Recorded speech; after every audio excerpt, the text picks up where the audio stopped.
आपको लगता है ना जोधाबाई अकबर की बीवी थी? जोधाबाई अकबर की बीवी नहीं थी। जोधाबाई नाम का कोई कैरेक्टर था ही नहीं। ठीक है, याद रखिए, जोधाबाई नाम का कोई कैरेक्टर था ही नहीं। अगर मैं आपको कैरेक्टर बताना चाहूं तो मैं बताता हूं। देखो दोस्तों, यहां एक राज्य है जिसका नाम है आमेर। आमेर का मतलब जयपुर। आमेर के राजा हुआ करते थे जिनका नाम था राजा भारमल।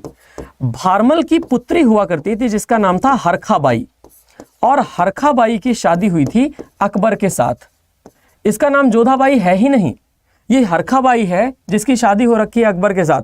और भारमल के बेटे हुआ करते थे, याद रखिएगा, भारमल के पुत्र का नाम हुआ करता था भगवंत दास। भारमल के पुत्र का नाम था भगवंत दास, और भगवंत दास के पुत्र का नाम था मान सिंह। तो मान सिंह की बुआ हुआ करती थी हरखाबाई, और मान सिंह के फूफा थे कौन? अकबर। तो मान सिंह का फूफा अकबर और मान सिंह की बुआ हरखाबाई, ये एक तो रिलेशन है। फिर दूसरी बात दोस्तों, यहां पर जो आपको थोड़ा सा डाउट आता है ना, वो डाउट ये कि जोधाबाई आई कहां से आखिर पिक्चर में। तो दोस्तों अब हम चलेंगे जोधपुर की तरफ। जोधपुर में एक राजा हुआ करते थे, उनका नाम था राव चंद्रसेन। और राव चंद्रसेन के बारे में मैं इसलिए भी कहना चाहता हूं क्योंकि ये राव मालदेव के बेटे थे। राव मालदेव अपराजेय योद्धा थे जोधपुर के।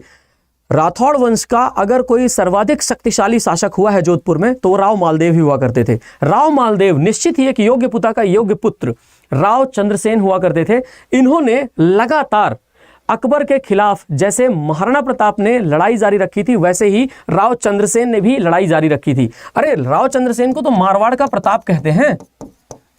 इतिहासकार कहते हैं कि मारवाड़ का प्रताप कौन? तो मारवाड़ का प्रताप राव चंद्रसेन। लेकिन राव चंद्रसेन जी की जब मृत्यु होती है 1782 के आसपास, उस 1582 के आसपास, तो जब उनकी मृत्यु होती है ना, उस समय पर एक नया राजा जोधपुर में आता है जिसका नाम था मोटा राजा उदय सिंह।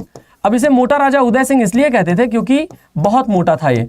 मोटा राजा उदय सिंह की एक पुत्री हुआ करती थी और उस पुत्री का नाम था मानीबाई। ठीक है, और ये मानीबाई, या इसका नाम कई बार मान कंवर भी कहते हैं, मानीबाई की शादी करवाई गई थी दोस्तों। और मानीबाई की शादी हुई थी जहांगीर से। जहांगीर का मतलब सलीम, जिसकी हम लोग बात कर रहे हैं। और सलीम से जब शादी हुई जहांगीर से, तो दोस्तों जहांगीर ने इसका नाम रखा। जहांगीर ने नया नाम दिया, और ये जो नया नाम था, इस नए नाम का नाम था जगत गोसाई। ये याद रखिएगा, जगत गोसाई ये नया नाम था। और जगत गोसाई चूंकि जोधपुर की रहने वाली थी, जोधपुर की राजकुमारी थी, इसलिए इसे जोधाबाई कहा जाता है। ऐसा कुछ नहीं है कि जोधाबाई कोई अलग से कैरेक्टर है। जोधाबाई मतलब जगत गोसाई या मानीबाई, जिसकी शादी जहांगीर से हो रखी है। और इसी जोधाबाई का पुत्र हुआ करता था खुर्रम। खुर्रम यानी जो कालांतर में चल करके बनता है शाहजहां। याद रहेगा। तो जहांगीर की एक ये वाइफ है जिसका पुत्र खुर्रम है, और फिर जहांगीर की मेहरुन्निसा तो दूसरी वाइफ है ना, जिसकी बात हम लोग करते हैं। तो दोस्तों ये सारा इतिहास हम लोगों को अच्छे तरीके से याद रखना है, किसी प्रोपेगेंडा में नहीं पड़ना।